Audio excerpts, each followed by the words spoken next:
Gayatri dairy చదివిన వాళ్ళ మామయ్య ఇలా అంటూ ఉంటాడు. గాయత్రి అన్నీ కావాలనే చేసింది, పక్కా ప్లాన్తో చేసింది అని అంటూ చెప్తే, లేదు మా చెల్లి ఎప్పటికీ అలా చేయదు అని అంటూ త్రిపుర అంటుంది.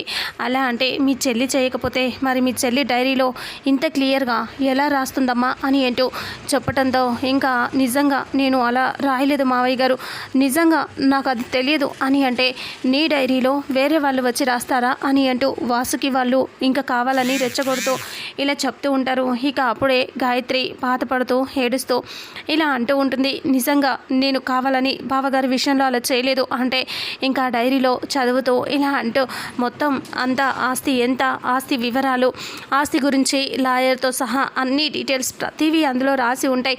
అదంతా చూసి వాళ్ళ మావయ్య ఇలా అంటూ ఉంటాడు, నిజంగానే ఇదంతా గాయత్రి చేసినట్టుంది, ఇంత పట్టా పూర్వత్రాలతో సహా ఇందులో రాసి ఉంది అంటే గాయత్రి మన ఆస్తి గురించి బాగా ఎంక్వైరీ చేసి ఇంకా అందుకనే బాలాని చంపేస్తే ఇంకా ఎవరు అడ్డుగా ఉండరు అని చెప్పి కావాలనే ప్లాన్ చేసినట్టుంది అని అంటూ మాట్లాడుకుంటూ ఉంటారు.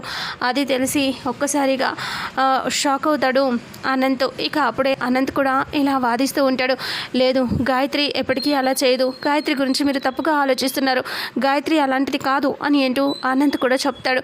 చెప్తే ఇంకా అప్పుడు ఇలా అంటూ ఉంటుంది వాళ్ళ నానమ్మ, గాయత్రి అలాంటిది కాదు అని నువ్వెలా చెప్తావురా అని అంటూ ఉంటే యశోద అంటుంది, నా కొడుకుని చంపాలి అనుకున్న ఈ గాయత్రి ఈ ఇంటి కోడలు కాదు, తను నా కొడుకుని చంపాలి అనుకుందంటే అది ఈ ఇంట్లో ఉండటానికి నేను ఒప్పుకోను, తను ఇంట్లో నుంచి వెళ్ళిపోవాల్సిందే అని అంటూ సీరియస్గా చెప్తుంది. చెప్పేసరికి, అయ్యో అత్తయ్య అలా చేయొద్దండి, మా చెల్లి అలాంటి తప్పుడు పని చేయదు, మా చెల్లి ప్రాణాలు తీసేటంత అది చేయదు అత్తయ్య గారు, ప్లీజ్ అండి మా మాట వినండి అని అంటూ త్రిపుర అంటుంది.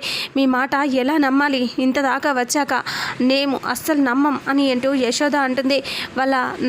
అలాగే వాళ్ళ బామ్మ కూడా ఇలా అంటూ ఉంటుంది, అవును నా మనవన్ని చంపాలి అనుకుంది, ఆస్తి కోసమే చంపాలి అనుకుందంటే తన గురించి ఎలా నమ్మమంటారు, అస్సలు నమ్మటానికి లేదు, అందుకే చెప్తున్నాను ఇంకా తనని నమ్మేది లేదు, గాయత్రి ఇంట్లో నుంచి వెళ్ళిపోవాల్సిందే అని అంటంతో అనంత్ ఇలా అంటూ ఉంటాడు.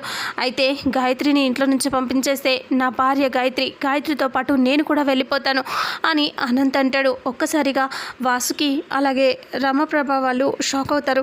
ఇక అప్పుడు అనంత్ ఇలా అంటూ ఉంటాడు, గాయత్రిని పంపించేస్తే నా భార్య వెనకాల నేను వెళ్ళిపోతా, ఈ ఇంట్లో నేను ఉండను అని అనంత్ అంటాడు. అలా అనేసరికి ఇక ఒక్కసారిగా వాళ్ళ బామ్మ అందరూ కూడా, రే నీకు మాకంటే తనే ఎక్కువైపోయిందా, మీ అన్నయ్యని చంపాలనుకుంది అంటే, లేదు అన్నయ్యని చంపాలనుకోలేదని నేను చెప్తున్నాను కదా, నా మాట వినిపించుకోకపోతే మీ ఇష్టం అని అనంత్ అంటాడు. అయితే నువ్వు గాయత్రి తప్పు చేయలేదని గట్టిగా నమ్ముతున్నావు కాబట్టి మీరిద్దరూ అవుట్ హౌస్లో ఉండండి, మీరు అక్కడ ఉండి గాయత్రి తప్పు చేయలేదని నిరూపణ అయిన తర్వాతనే ఇంట్లోకి రావాలి, అప్పటిదాకా మీరు రావటానికి వీల్లేదు అని అంటూ వాళ్ళ నానమ్మ అంటుంది. అలా అనేసరికి త్రిపుర ఏడుస్తూ చూస్తూ ఉంటుంది. గాయత్రి కూడా చాలా బాధపడుతూ ఉంటుంది. ఇంతటితో రేపు రాబోయే ఎపిసోడ్ ప్రోమో ఎండ్ అవుతుంది.